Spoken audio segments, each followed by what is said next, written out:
What's going on, everyone? Welcome back to the show. So we have some new polling coming out of Maine. I want to take a look at this. So Plattner versus Collins. And what I really liked about this pollster is how they asked the different questions to the voters in Maine and how the voters in Maine responded. So we'll take a look at some of those. So let's go ahead and get started. And so first off, let's look at the overall poll, and then we'll take a look at some of the questions. So this is on 270 to win. That's where we received this information. This is a WIC poll here, and this was posted on 6/16. And you have a sample size of 1,008 likely voters. So that's good. Likely voters, we like that. Margin of error there, 3.1% plus or minus. And so the margin of error is about right. It's around 3%. We have Plattner at 48%, and we have Collins at 45%, and then we have other at 7%. Okay, so that is the latest poll. Now, if we look at the average, you can take a look at the average of the, what is this, 1, 2, 3, 4, the last 5 polls here. You have Plattner at 48.8%. You have Collins at 44.8%. Now, one interesting thing to look at is Plattner is ahead in all the latest polls. Okay. Now, some of the polls do fall within the margin of error. The poll that I just went over, this falls within that margin of error of plus or minus 3%. Okay, so this would be considered, this poll right here would be considered no clear leader. Now, he does have some other polls that fall within that margin of error. And something else important to note, if we go back to March, you see some of the polls. This was a pretty close poll here within that margin of error, no clear leader. But if we look at this poll, March 26th, this was outside of the margin of error. What is it, about 7 points? And then when we look at this poll in April, early April, this is 9 points. This is outside of the margin of error. And then we look at another poll in April. This was, what, 6 points? This is within that margin of error. Then this May 20th, this is right about the margin of error, no clear leader there.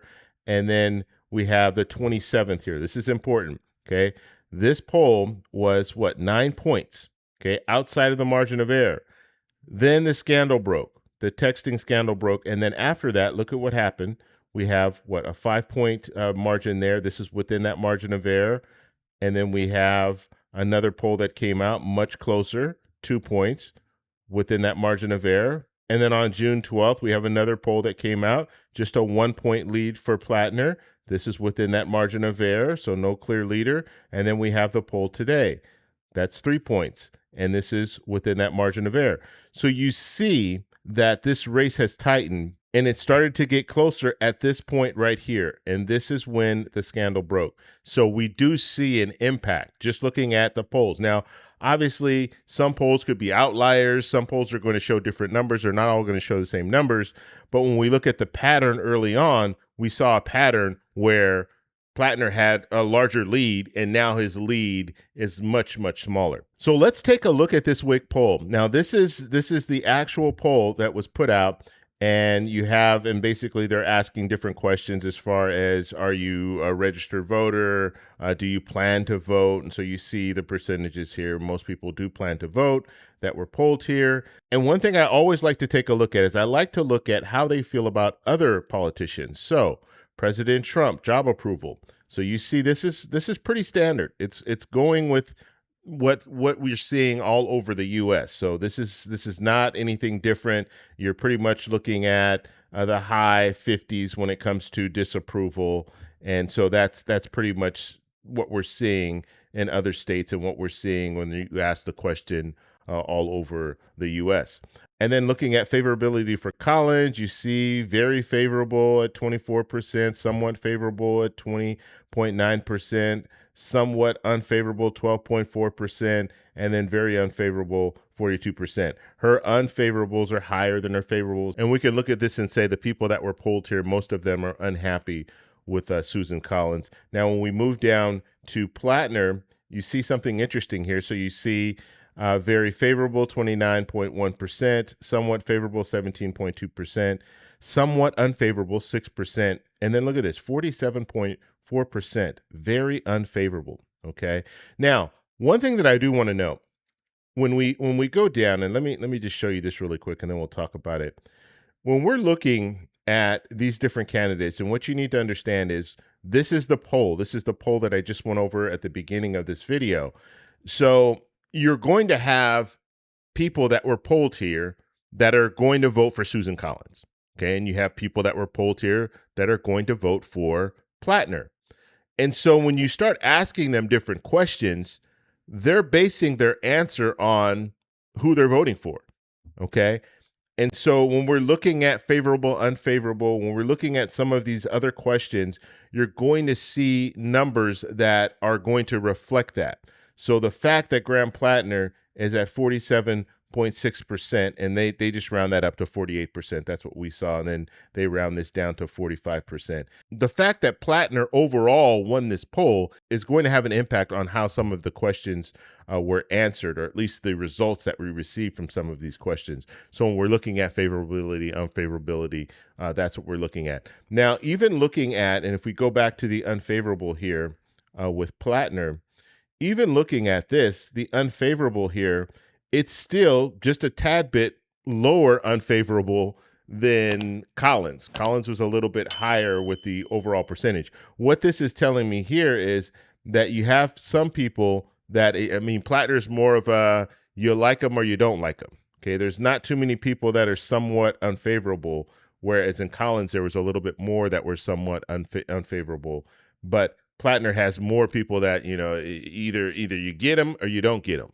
And so that's what we're learning here. But overall, her numbers are higher at 42% and 12%, which is what, 54%. And then when we go down to Plattner, it's very, very close. It's 47 and 6, which is 53%. So now let's get to some of the controversies. How is Plattner doing when it comes to that? So this is the question that was asked. Graham Plattner, the Democratic nominee of the U.S.